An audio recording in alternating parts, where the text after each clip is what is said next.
Հայաստանյան երկու ավիաընկերություններ Flyone Armenian և Շիրակ Ավիան համատեղ հայտարարությամբ դժգոհում են կառավարության սահմանած արտոնությունից, պնդելով, թե դրա հետևանքով մրցակցային առանց այն էլ անհավասար պայմաններն ավելի են խորանում։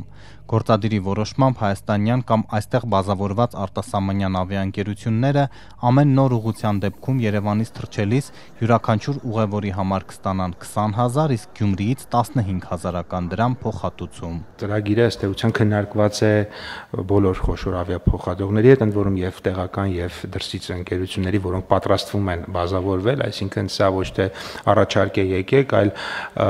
մի տրամաբանություն է, որին արդեն կազմակերպությունները պատրաստվում են եւ ես կարծում եմ մենք շուտով կունենանք այդպիսի ուղղություններ։ Էկոնոմիկայի նախարարի այս հայտարարությունից օրեր անց հունգարական բյուջետային Wizz Air ավիաընկերությունը հայտարարեց, որ բազավորվում է Հայաստանում կրկնապատկելով թռիչքները, ավելացնելով 8 նոր ուղղություն։ Մինչդեռ Flyone Armenia-ի գլխավոր տնօրեն Արամ Խաչատրյանը հիշեցնում է, որ արդեն 5 տարի է Հայաստանը Եվրամիության ավիացիոն սև ցուցակում է, տեղական փոխադրողները զրկված են իրենց ուղևորներին եվրոպական գայթակղիչ ուղղություններ առաջարկելու հնարավորությունից։ Ստացվում է, որ կառավարության այս արտոնությունից կօգտվեն միայն արտասահմանյան ընկերությունները։ Գնալով էլ ավելի մրցակցության պայմանները կսրանան ու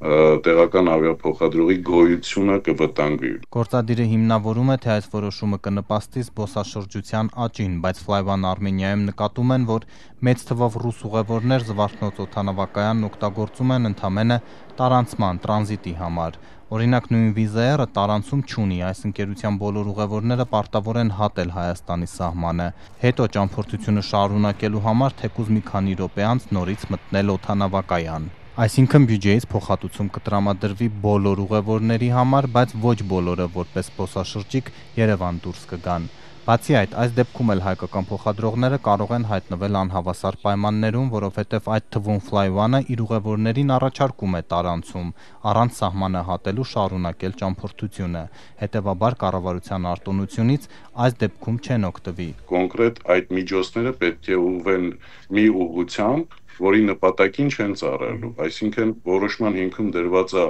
այն հիմնավորումը, որ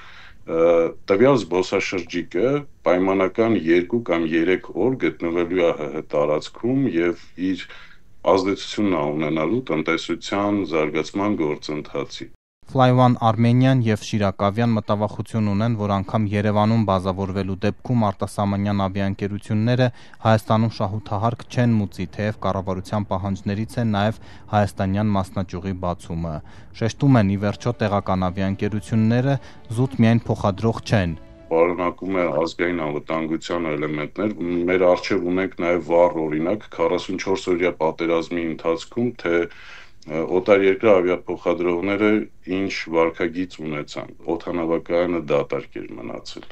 Փոխհատուցման համար կառավարության պահանջներից է, որ ավիաընկերությունն առնվազն 1 պարտադիր ուղղություն ունենա Գյումրիից, սակայն Wizz Air-ը Գյումրիից թռիչքների մասին չի հայտնել։ Երևանյան ասուլիսում պատասխանելով երկրորդ քաղաքից թռիչքների հնարավորության մասին հարցին, ավիաընկերության գործադիր տնօրենը անորոշ պատասխան է տվել։ Հստակ պատասխան չեմ կարող ասել որևէ ոչ, բայց մենք քննարկում ենք այդ հարցը Գյումրիում ևս ունենալը։ Wizz Air-ը որպես բյուջետային ավիաընկերություն էժան ավիատոմսեր է վաճառում։ Երևանից թռիչքները հաճախ 40-ից 50 դոլարի սահմաններում են, այսինքն կառավարության փոխհատուցած 20,000 դրամի չափով։ Որոշումը օրերս խորհրդարանում քննադատեց ընդդիմադիր պատգամավոր Աննա Գրիգորյանը, բայց վարչապետը հակադարձեց։ Այդ գումարը ավելի լավ էր տրվեր մեկ այլ ոլորտի, չգիտեմ, նույնիսկ թոշակների բարձրացման, ուսուցիչների աշխատավարձի բարձրացման, թե ուղղությունների վրա։ Wizz Air ավիաընկերության այս հայտարարությունը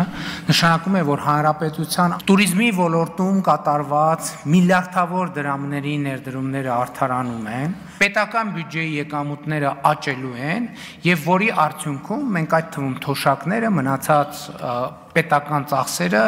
ավելացնելու հնարավորություն ենք ունենում։ Վարչապետի գնահատմամբ սա օտարերկրյա ուղիղ ներդրում է եւ ազդակ դրսի այլ բիզնեսներին։ Առայժմ որևէ այլ ավիաընկերություն չի հայտարարել Հայաստանում բազավորվելու մասին։